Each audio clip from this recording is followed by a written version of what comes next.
growing up, I was in the shadow of my best friend. Let me say, I'm Asian. Let me say, my best friend growing up, he was black. So I completely, maybe racist, but also very true. I was in the shadow of my black best friend, the one who would be popping, locking, always dancing, always singing. I didn't feel like I could compete with that. Stereotypically, if you think about the pair of a black kid and an Asian kid, it's pretty much what you might expect. And that's not racist. That's just, it was the facts. It was real, and it's not that I didn't want to pop and lock and dance and be the solo for the singing too. I just didn't feel like I had it in me. Stereotypically, I was the Asian shy kid growing up. I played sports, but I would never really put myself out there. I would be in the spring musicals or the fall plays, whatever it would be, but I wouldn't raise my hand to try to get that solo or to get more attention than what had already made me so uncomfortable being in the ensemble in the back. I was literally just the nice Asian kid.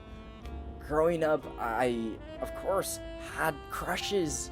But I didn't have the confidence, and because I didn't have the confidence, I feel like, the girls won't like me back. But you know who always had the girls liking him back? Homeboy. Homeboy with the melanin. Couldn't be me. It wasn't me, at least, at the time. Yeah, I didn't get girls, I played a lot of video games, I was bad at school, and if we're talking about stereotypes right there, I was terrible at school growing up, and that's weird because I'm Asian. And I grew up with pretty it's weird to reflect now, but I grew up with pretty low self-esteem, and that hurt the soul, and maybe you're like that right now. Maybe that was you back then, and you could kind of relate to the same situation, being Asian, or just having low confidence. But what does it mean to have true confidence? It's been a long time now since, I have come out of the lack of confidence phase, Maybe that's just because I've grown up, I've gotten more comfortable, I've had more life-changing experiences. I've had experiences that necessarily weren't so life-changing. It was the small incremental moments that got me to where I am now. Now I could walk in front of a room and publicly speak to thousands of people. I'm not just saying that. I've actually done that. I've put myself out there to make YouTube videos, to make Instagram and TikTok videos, when my closest friends and my family are watching it right in front of me. Of me asking out my crush in middle school. Oh, that was so hard. But I did it. Now I have around 680,000 followers. I helped other people too. Sports, yeah. I've put in the time. I've excelled. I've gotten to a point where, yes, I might not be the greatest, but I'll put in the time to be the best that I could possibly be when it's game time. I've been lead characters. It was really just the one time in high school, senior year. I was the lead main guy character in my senior musical. I wouldn't even consider myself a musical kid. More of a kid that does musical stuff. Sometimes. I've put myself in situations that make me uncomfortable. I mean, granted, right now, I'm all the way in Barcelona, Spain. Well, look at this. Come on. It's cool, but it's also so uncomfortable. I don't know anybody really here. I don't really know Espanol very well. And yet, what does it mean to have true confidence? growing up, I didn't really have much going for me. At least that's what it felt like. A lot of my things that had going on for me were all sports related. And the things that I had sports related were huge emphasis brought to me by my dad. My dad was pretty hard on me and my brother when it came to sports. And therefore, my self-esteem also was pretty low. But attaching myself outside of sports, I had to learn how to put my own self-esteem onto other things. Not just for the validation of other people, but for myself. Having that true self-confidence. So, how do you even get true self-confidence? Well, you have to put your self-esteem on the line for something. This could be a really big achievement or a big task that you feel, yeah, I feel confident because I've achieved this. Slowly over time, for me, it was probably getting my black belt for martial arts. 12 years of my life doing martial arts for a black belt. Okay, maybe. Or it could be the small things in life. The small things you'll take pride in. Showing up every single day for work. Trying to get slightly better at drawing. It's not selling something huge or getting a huge commission, getting huge monies from it. But small drawings, here and there. There's the two already. Having your self-esteem be on the line for something really huge or something really small. I'm going to give you an alternative. Number 3. A mix of both. But do you know what all of these have in common? What all of these have in common is that you have something that is yours. Something you take pride in. This might be drawing, this might be doing YouTube videos, this might be video games. Hell, why not? Or your ability to learn, your ability to be curious about the world. Maybe it's calligraphy, maybe it's your work ethic. When you don't feel like you have much going on in your life, yeah, no wonder you're going to feel really crappy. No wonder you're going to feel so terrible, and that you won't feel confident. You'll walk through life with your head and your shoulders down, looking at the floor. But when you look at the floor, you're only seeing 30% of the world. You have 70% of the world around you to look at. But that only really comes when you're feeling confident. So when people ask me, Spencer, how do I get more confident? Well, one, you kind of have to put yourself out there.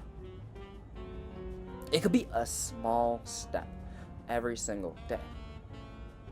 If you've never ordered food by yourself,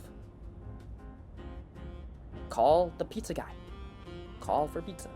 There's a girl in high school I know. She had so much social anxiety. She would get her younger sister. If she wanted Domino's, she would get the younger sister to call and get pizza for her. Because she couldn't call. She couldn't order for herself. Now, that's a very extreme case of social anxiety. But granted, it's the small steps. Whether you are just talking to someone you don't know, you're starting conversation, you're just complimenting strangers, put your self-esteem on the line for something. For me, it was also social media. Yeah, social media is pretty huge. I got more into social media before I got into talking to girls. I admit it's cringe, but it's true. It's true. Now, I don't want to say I have both, but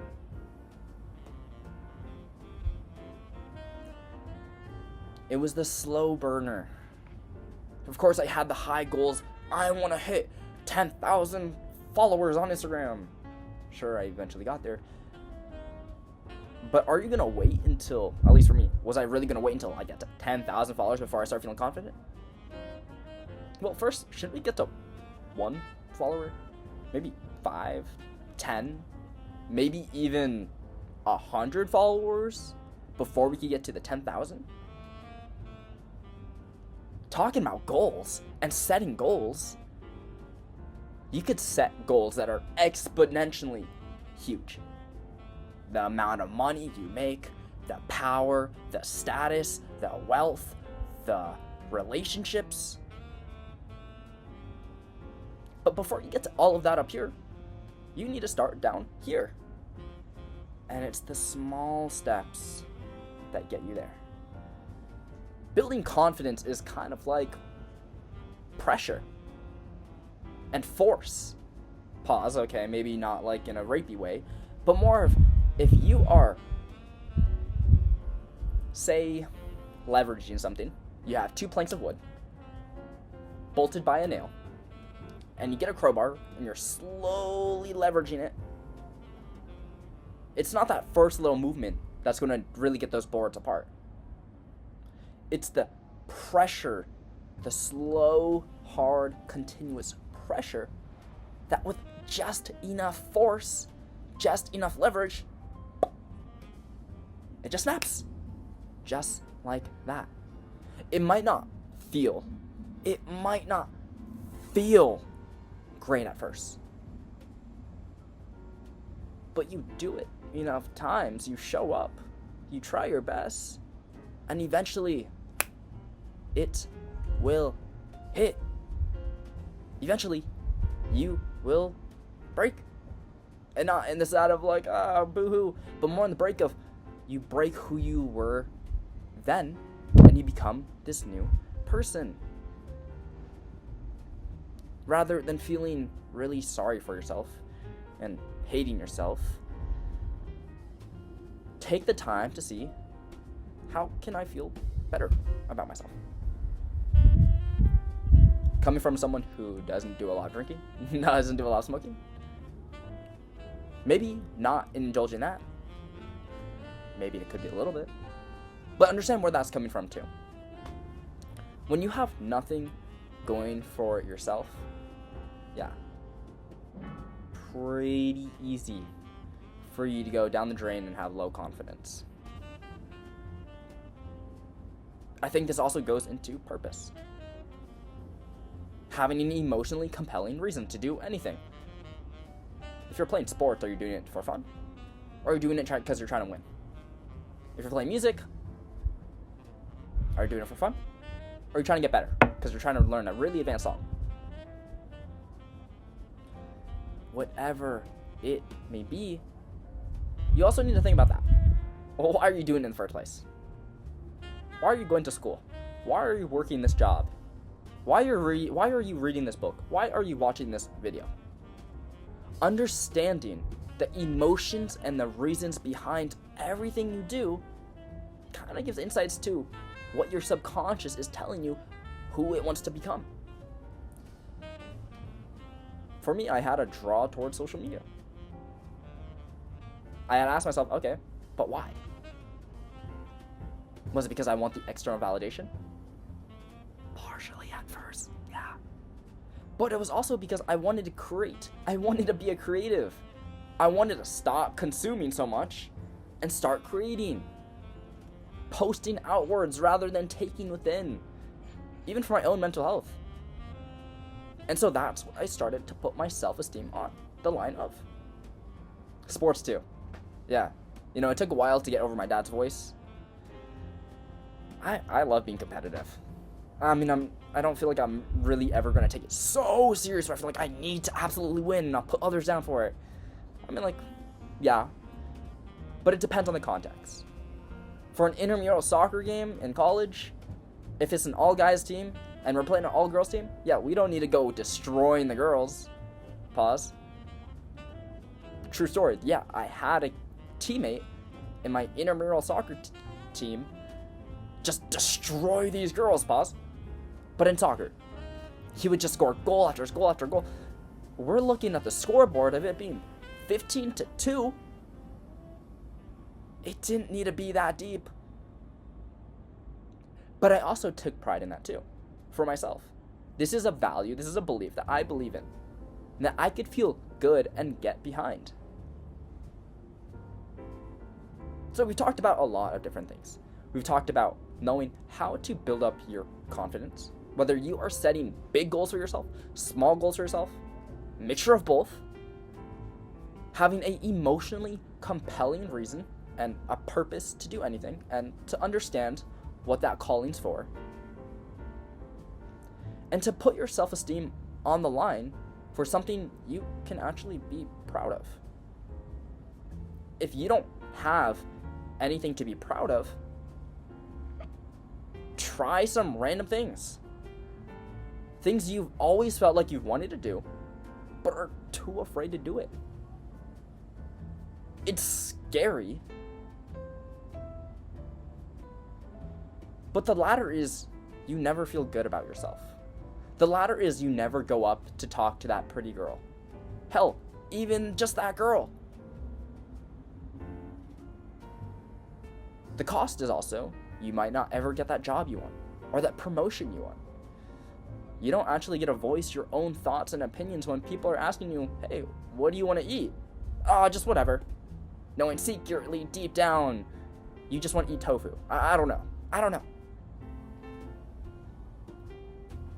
It's easy to be safe. It's easy to not be in the spotlight. I mean, not everybody needs to be a leader.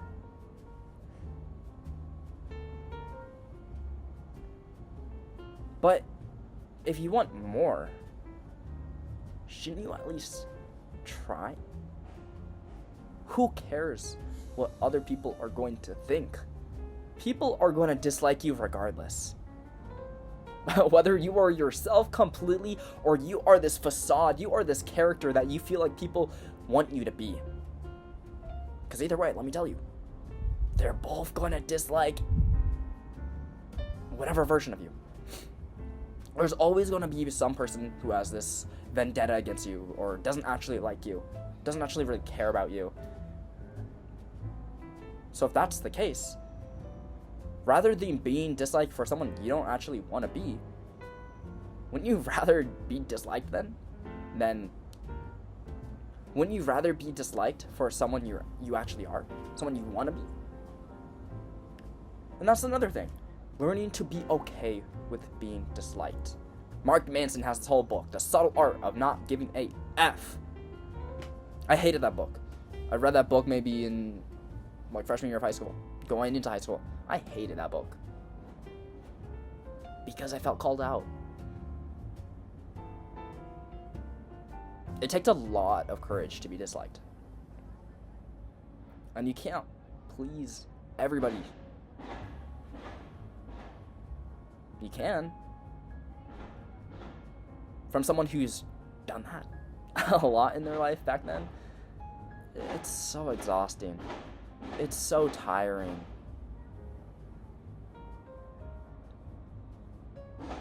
And at what point do you tell yourself, I need to actually just put myself first?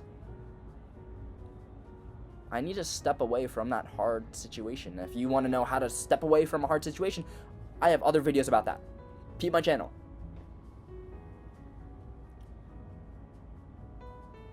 But if you're tired of feeling sorry for yourself,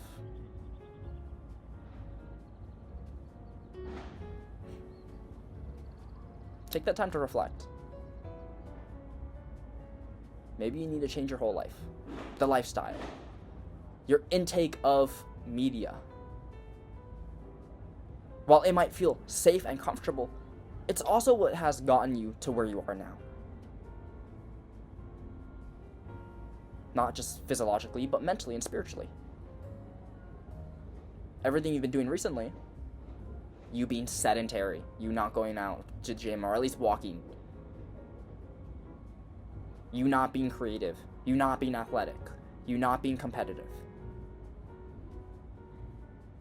That's what's gotten you here now, to watch this video, to feel so crappy inside.